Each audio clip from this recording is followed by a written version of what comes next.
Assalamualaikum warahmatullahi wabarakatuh. Selamat pagi, salam sejahtera. Semoga sampean semua sehat dan dalam lindungan Tuhan Yang Maha Esa. Rezekinya sampean banyak, melimpah ruah, dan dapat rezeki yang barokah. Amin. Oke, kita jumpa lagi di channel saya, Bang Ali MTV, yaitu untuk video kali ini membahas tentang karet lagi ya. Ini sekitar jam 10 saya udah habis nyadap ini. Jadi tak sempatin buat video karena ada pertanyaan yang sangat bagus ini. Saya juga ada keluhan tentang masalah tersebut yang ditanyakan oleh penonton. Oke, ini dia, kita tunjukkan dulu komentarnya. Oke. Ini ada yang pertama dari Anto EC. Anto EC membalas. Ini di video saya sebelumnya ya, waktu komentar ini. Ya Bang, kenapa ya kalau gugur dua kali, dua kali satu gugur dan gugur daunnya juga enggak bersamaan, gimana solusinya?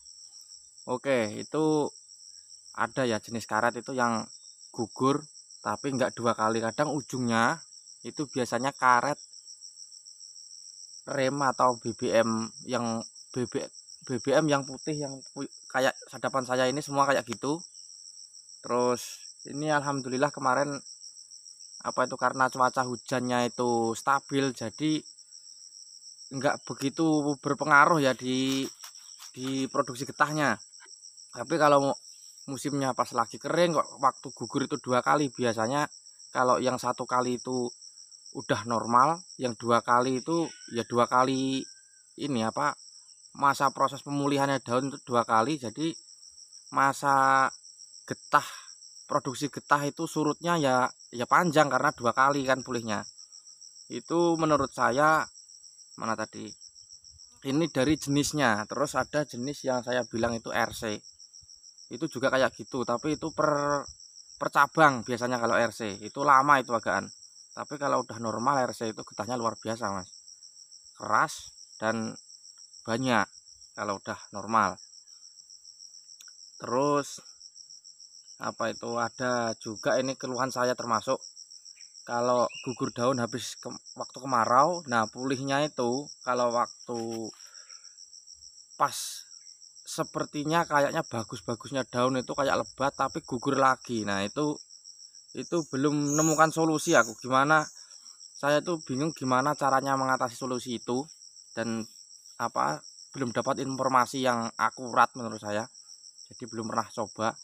Kalau menurut saya itu untuk sementara ya, penelitian saya yang hanya di penelitian di lapangan atau di lahan, itu terpengaruh karena musim. Kadang daun itu dari gugur mau tumbuh lagi, terus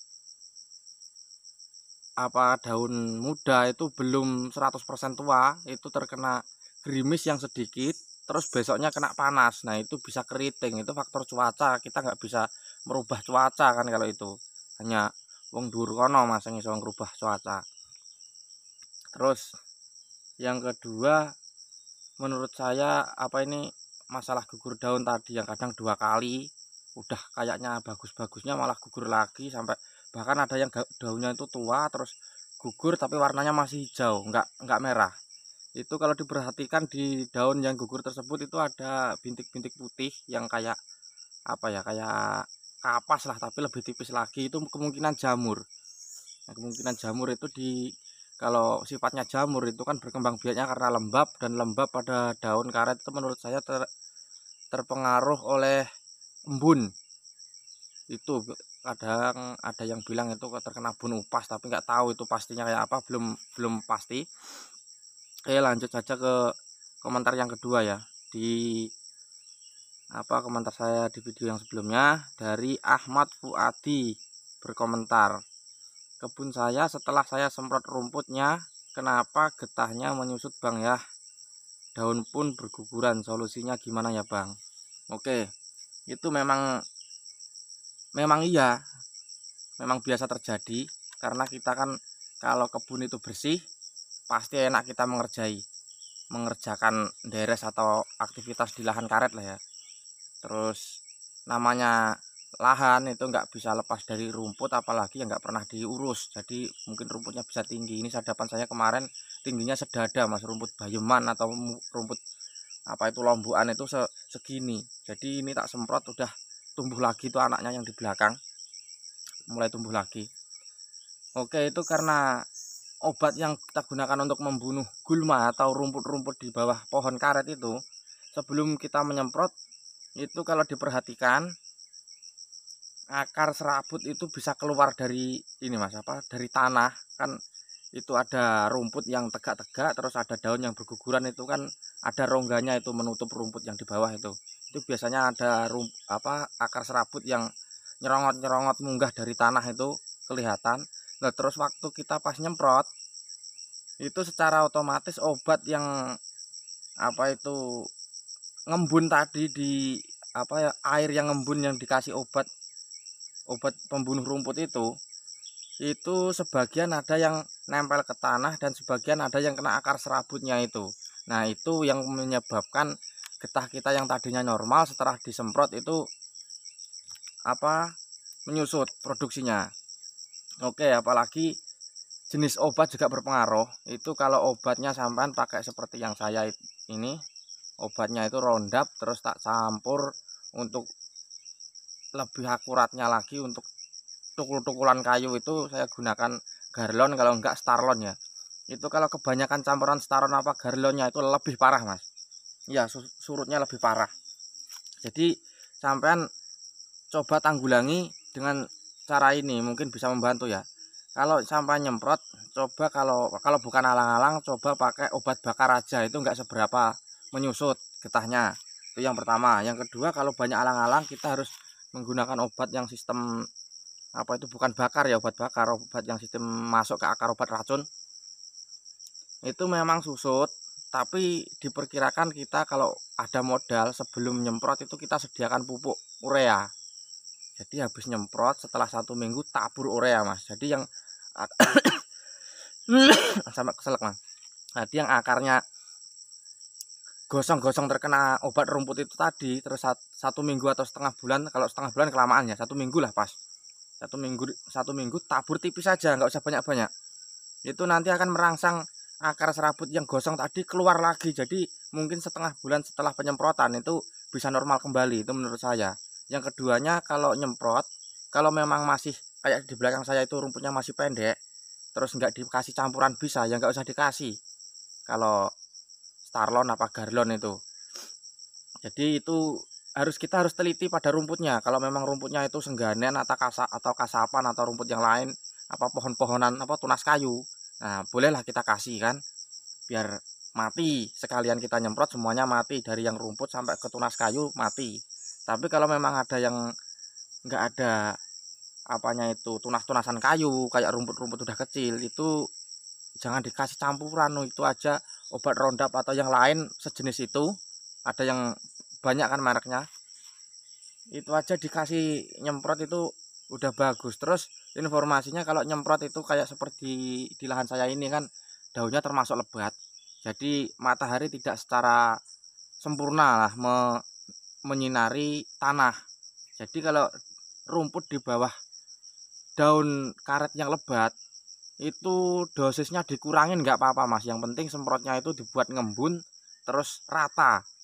Itu walaupun lambat pasti mati. Jadi itu terpengaruh dari dosis kita ngasih takaran obat rumput itu ke dalam tank.